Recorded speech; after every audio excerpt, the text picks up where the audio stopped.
Good afternoon, Sweeney Band. Mr. Wagsback and I are here to fill you in on a few junior high things. First of all, beginners. We are working on instruments this week, learning the note names, assembly, maintenance, making our first sounds. So if you don't have your instrument yet and you haven't communicated with either us or Miss Loggins, then that needs to get taken care of. Okay? We're also still working on note card pass-offs. So keep practicing those notes, keep practicing your alphabet so we can keep passing off those things too. Now we're going to talk a little bit about symphonic and concert band. All right, so symphonic and concert band. This week we are starting off our pass-offs. You're going to be required to count and play Unit 1 of Rhythm Rockers this week, but you're going to be required to do Units 1, 2, 3, and 4 by the end of the 9 weeks, so that's what we're looking at ahead. But this week is Unit 1, and we'll pick one of those lines randomly, and from there, check it off. Do you want to show them what it looks like, Mr. Wagsback?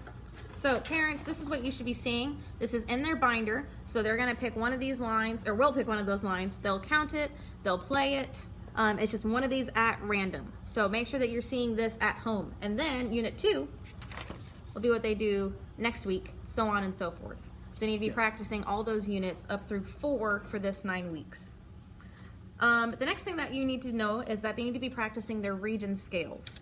So this week in sectionals, we're going to give them an order of scale 1, 2, 3, and 4 because everyone has 4 different scales. And the very first scale that will need to be passed off will happen next week along with Unit 2 of their Rhythm Rockers. So that'll happen in sectionals or with Mr. Wagsback and Miss Loggins pulling them out or myself pulling them out of class so they can play for us. But that is, again, one of their objectives on their objective sheet. Also, they have their beginning of year checklist, counting Rhythm Rockers, playing Rhythm Rockers, and their scales from memory. So it has to be memorized. All right, and in addition to that, due this coming Monday, so on September 9th, they're going to need to turn in their intonation worksheet.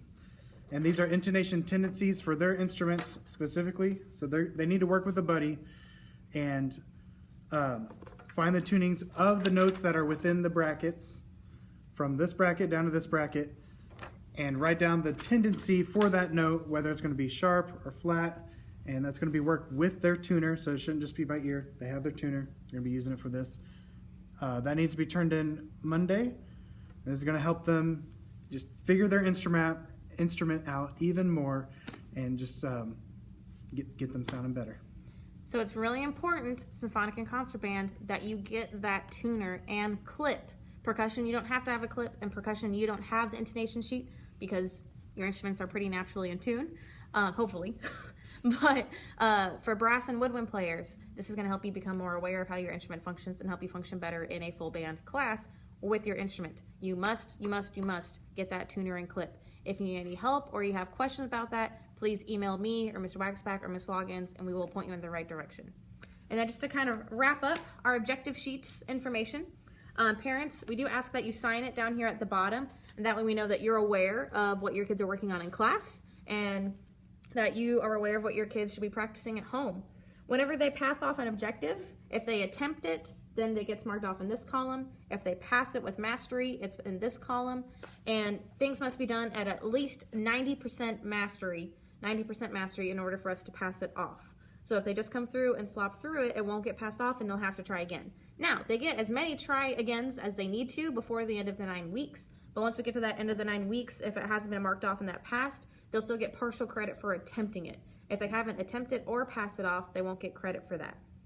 And pass-offs also have to be done by a band director, either the 3 of us or someone that we've trusted to pass off that objective. So unfortunately, parents, you guys can't pass them off for them, as wonderful as they may sound. It has to be done by one of us here in the band hall. Everyone should still be practicing their music. We have our fall concert coming up the Thursday after fall break. So both symphonic and concert band will perform in that. Beginners, you will not have to do that yet because we're still figuring the instruments out. And then symphonic band also has pep rallies coming up, and Veterans Day and band night. So there's a lot of music to practice, not to mention the all-region music for December. So there's no reason why no one should be taking or shouldn't be taking their instrument home and practicing. You should hear music in your home every night. Ms. Rasback, anything to add? This Friday is a home football game. So I know it's high school, but everyone's always welcome to come to the home games. So we have a home game this Friday. Hope to see y'all out. Yes. And again, if you have any questions or any concerns, please reach out to us. Email is always the best way because then we can get to it at any point. If you call us, we may be in the middle of teaching because we teach most of the day. There's almost always kids in the band hall. And we're also traveling a lot between the two campuses. So email us or contact the front office and we will get to you as soon as we can. Thank you so much for all your support and keep practicing.